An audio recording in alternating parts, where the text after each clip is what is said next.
Hey Moonies, welcome back. Thanks for being here. Let's see. So I'm talking about Act 32, Infinity 6, 3 Guardians, the English dub. And right off the bat, when Sailor Mini Moon runs up to Sailor Pluto, that was such an awe, right in your heart moment. I think there's a lot of those moments in this episode in particular. Sailor Moon's transformation into Princess Serenity and the three Outers kneeling to her, finally showing her the respect she deserves. And I love that moment, and I love hearing their story, but then they, kind of shut out the Inners again and go, don't help us, we're here to do a job, back off. And while I understand it, it's just so conflicting, because it's like, okay, you were showing me respect a minute ago, now you're like, peace out. And it's like, yeah, it's so conflicting. And then, Uranus is like telling Usagi, I'm sorry for confusing you, by the way. And it was just such like an hashtag awkward moment. I do love that in SMC that they just come right out and ask about the talisman, the objects, and they just really cut to the chase, that sped up timeline. I really love that in SMC.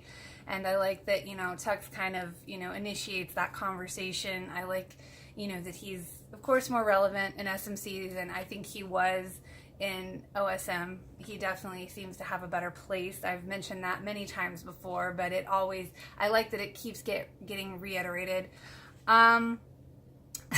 Again, and speaking of that, it's kind of the same thing with Usagi's dad. We don't hardly see him, but I think in the moments that we do see him, they're more relevant. He was just kind of a kooky guy in the original one. So, because like when he says, but I like that they kind of give a throwback, I think, a little bit to the kookiness of his character with his whole comment of, oh, is that mad scientist up to that stuff again? So I kind of like that. But yeah, it's like, I like how they do bring a more relevant nature to those characters.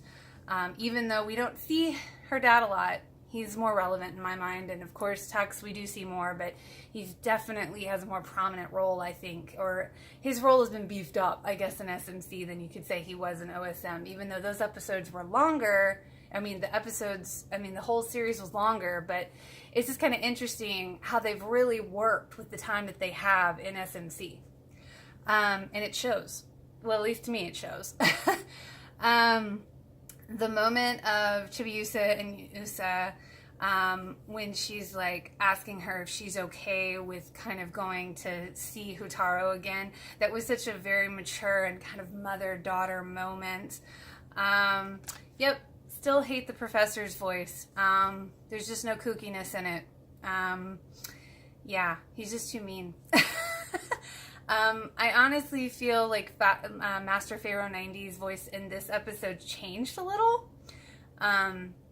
Still not great, but it felt like it changed a little in this episode. Supreme's voice, I kind of thought at first that it wasn't great, but I think it works for her character. When Chibiusa says Mami Ikuko, that's such an awe moment. I don't know, I love that. Speaking of awe moments, when Diana and Luna were having their little quick talk and Diana calls Luna mother, right in my heart, I swear, every time. Those two, they're great. Houtaro's story has so much emotion to it, and just even the little glimpses that we get, there's a lot of emotion in that. So I like how SMC is able to bring that to the forefront, even in the little amount of time that they do have. So I'd say that's really well done. I will say, though, in Houtaro's flashback of when she's waking up, Professor Tomo's voice sounded more normal in that flashback. So it was like, okay, so maybe they're doing something with his voice. I don't know. Maybe they're just, I'm not sure, but I was like, okay, he sounds more normal right there. I do like that when Houtaro's like, after Rini sees her and she's kind of like having a panic attack, and I love it when she sees the three guardians kind of in her mind, or they're there,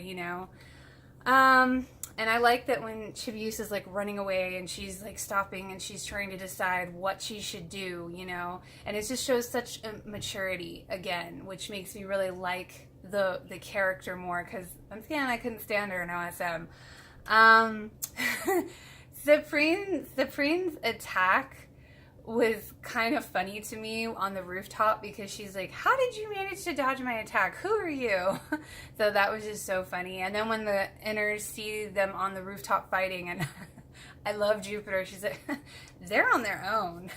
But then, you know, it was like, I love that part because I love that attitude of Jupiter's. But then you see Usagi speak that they will help everyone. And it once again exhibits her authority in a way in SMC that I don't think they really covered in OSM, like, or not very often. Maybe they did more so towards the end. I mean, a little bit, but I just think there's such a command to the way they have her in SMC that just wasn't really there in the OSM. So it just shows confidence and authority, and I really like that.